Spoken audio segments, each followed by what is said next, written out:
Hello everyone. About 10 days ago I started the process of lifting my dahlias, and I've got some in the polytunnel, and I'm going to move on to the next step today, which is storing them and showing you how I do that. But quickly, here's the bed where they came from. So here we go. This big, looks like a bomb's hit it, doesn't it? So this all needs sorting out, but that's a job for another day. We'll move on to protecting the Dahlia tubers that I've dug up. So here's the first tray of Dahlia tubers that I'm going to sort out and protect. We'll get to them in just a second. In this tray, just an old compost bag, and that's just to stop the compost falling out the bottom, because that's what I'm going to be storing these tubers in, is compost. Now it doesn't want to be too dry and it doesn't want to be too wet either, definitely not too wet.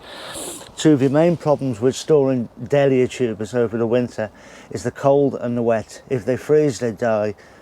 If they freeze and they're in wet compost, they die. Also, the wet in them can make them rot.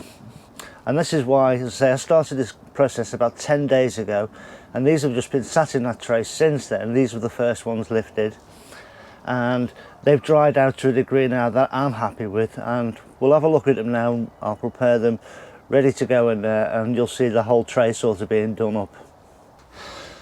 Okay, so there are many ways of storing dahlias, and this is just the method that I found that works for me, and I've only in recent years found it for this location.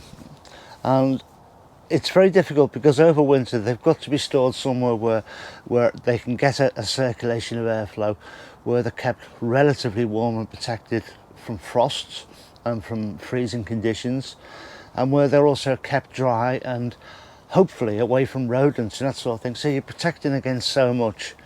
And over the years, I mean 3 years ago I lost about 30% of my tubers. They just rotted over winter. And it happens, and I've had it where I've lost up to 50%, and I've also had it where I've lost the whole lot, all of them. There wasn't one serviceable come spring, and this is just the way of it. And you are going to face some heartbreak along the way as you find your perfect spots and your perfect way of storing them. As I say, there are many. I mean, I know people, and I know there's a very good gardener on the TV. I think he stores his in cardboard boxes wrapped up in newspaper, and that works for him, and he puts them into an outbuilding. When I tried that, they all desiccated, you know. So every year I'm experimenting and trying new ways and new places to store them.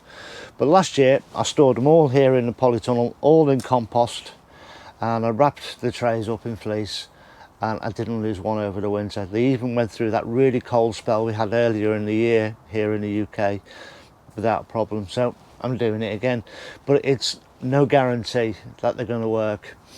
And what you've got to be mindful of is the soil around your dahlias, which is why I've left them to sort of dry out and drain, if you like, in the polytunnel.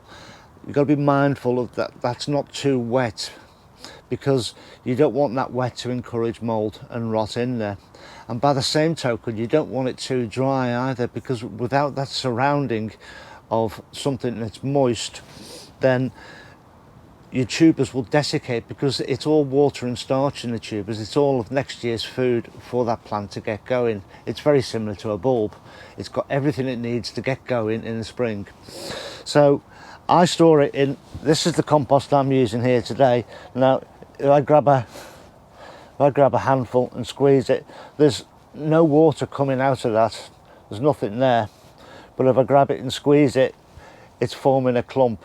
So it's damp enough to form a clump, but there's not damp enough that water's dripping away from it. And I think that's just about perfect. So we'll get on with preparing the first one. I just thought I'd better talk to you about that to help you out a little bit. If you're not growing dahlias this year and you're watching this out of interest, when you start to buy some next year, if you're going to, you've got two options really. You can buy them or grow your own from seed. If you buy them, buy cheap ones. Buy the ones that you might get £2 for £3 or £1 each or something like that. In case you lose them, then you're not losing a great deal. You get your flowers next year, and then if you lose them, it's, oh well, I'll try something else the year after. Before you start buying the species ones, the ones that are £7 or £8 each. So that's another good tip. The second tip is to grow your own from seed if you can, but just check when you're buying them the overall height of the plants, that once the seeds have grown, check that they are for cutting if that's what you want, or if you just garden dahlias, don't worry too much about them. But even if you grow from seed, you'll expect the tuber about this sort of size by the end of next season, so you're going to need somewhere to store those, and they will store. So you're not just growing for 1 year, you're growing for the future. You just don't know what you're going to get from a seed necessarily, but it's still worthwhile doing. Now, when it comes to cleaning the tubers off, I'll show you one I've done already. Can you see in here where this tuber comes and meets the crown of the plant? It gets very, very thin in there, and that's very fragile. It can quite easily snap. And that's just all starch and a little bit of water in there, which helps get that plant growing next spring when you try to wake it up.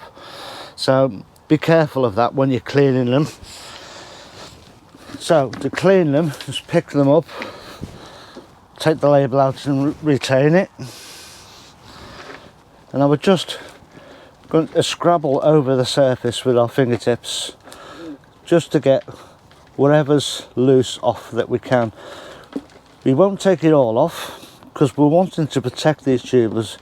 We just don't want there to be too much chance of there being too much wet around the tuber that will rot it in storage over winter. So we're taking this away and then replacing it in this tray with more fresh compost. As I say, the compost won't lose its fertility over the winter. Whatever compost you use in there, you can reuse again next spring. So I'm about there with this one, to be honest. I think if I take too much away, these little tubers become fragile and then fly off, and you will damage them while you learn to do this. And this is why I say, yeah, look, see, that one's come off. This is why I advise to get, when you first start growing dahlias, buy the cheap ones in the local cheapish store, or somewhere where you're paying £1 a tuber, or grow your own from seed. When you're buying the seed, just make sure that they will grow to a decent cut flower size, if that's what you want. So there we go, we're mostly there with that. Now, so there's the tuber underneath, and there's the stalks that grew the flowers this year. Just need to chop them off.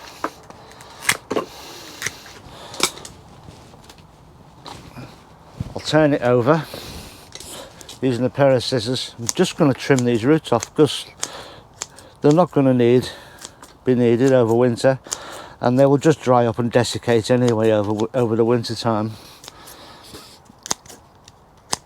So just roughly give it a bit of a haircut over it. It will grow new roots next year. It's keeping these are the storage for the plants. So there we go, nicely trimmed tuber. That's where the stems were. Now we cut that off and then we turn that over so the stems are now underneath. If there's any residual moisture left in the plants, it will drain away through there.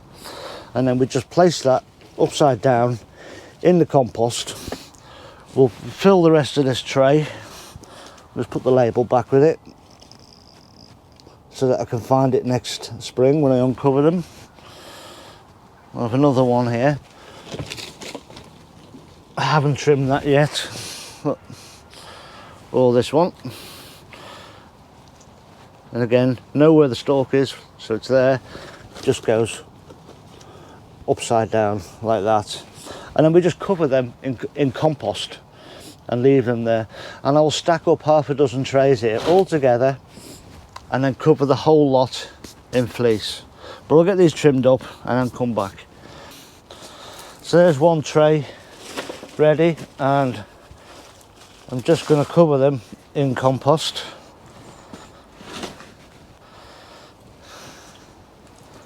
And I'll just try to manipulate, give them a good shake, try to get them to go around and underneath each of them as best I can. I'm not going to fuss around too much with them. I've already done that enough.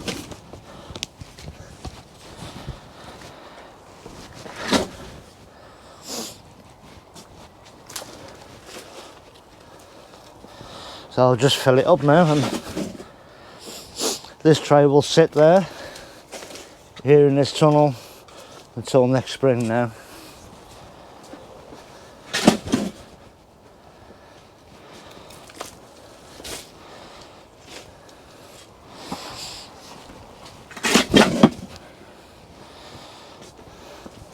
There we go. That should do us.